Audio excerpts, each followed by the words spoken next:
सीता जी कितनी बहन थीं। रामायण में यह प्रसंग कहीं नहीं मिलता।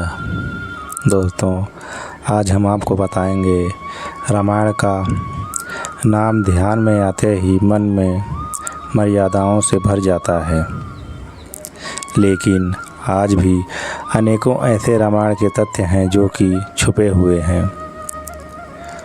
मसलन श्री राम की पत्नी सीता के 3 छोटी बहनें भी थीं, पर उनमें से कितनी सगी और कितनी चचेरी थीं, ये बहुत कम ही लोग जानते हैं।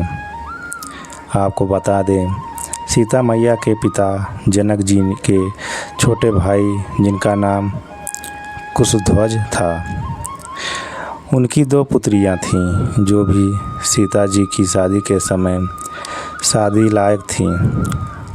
अब जब उनकी 2 बेटियां थीं तो सीता की भी एक छोटी बहन थी, तो ऐसे कुल मिला के वो 4 बहनें थीं और श्री राम की 3 सालियाँ थीं।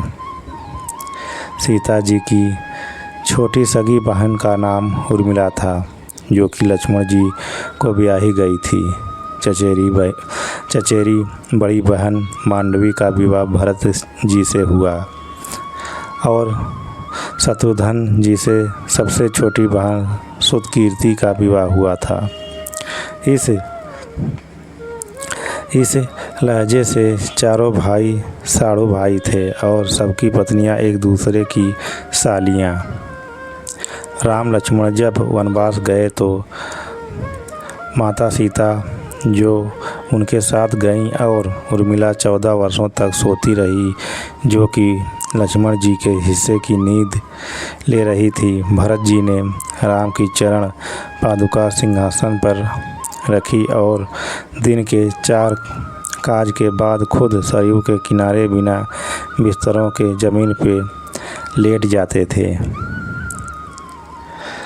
तब वो शत्रुघ्न ही थे जो कि तीनों भाइयों की अनुपस्थिति में तीनों माताओं की सेवा करते थे और राज्य के प्रशासनिक कार्य भी संभालते थे। श्री राम को वनवास दिलाने की सलाह कैकेयी को देने वाली मंथरा अपनी स्वाभिमानी से आभूषण पाके जब चुपके से निकल रही थी तो वो शत्रुघ्न ही थे जिसने उसे दबोचा था। तब भरत ने ही मंथरा के प्राण ये कह के बचाए थे कि श्री राम को ये बात अच्छी नहीं लगेगी। वनवास के बाद जब राम ने राज्य के युवराज की घोषणा में लक्ष्मण का नाम सुझाया तो उसने भरत को योग्य बता अपनी पात्रता रद्द कर दी। चारों भाइयों की 2-2 पुत्र थे। ये भी एक संयोग ही है। राम के लव कुश, भरत के तक्ष पुष्कर, लक्ष्मण के अंगद और धूमकेतु, जबकि शत्रुघ्न के शूरसेन युवकेतु। वीडियो में बस इतना ही। जय श्री राम।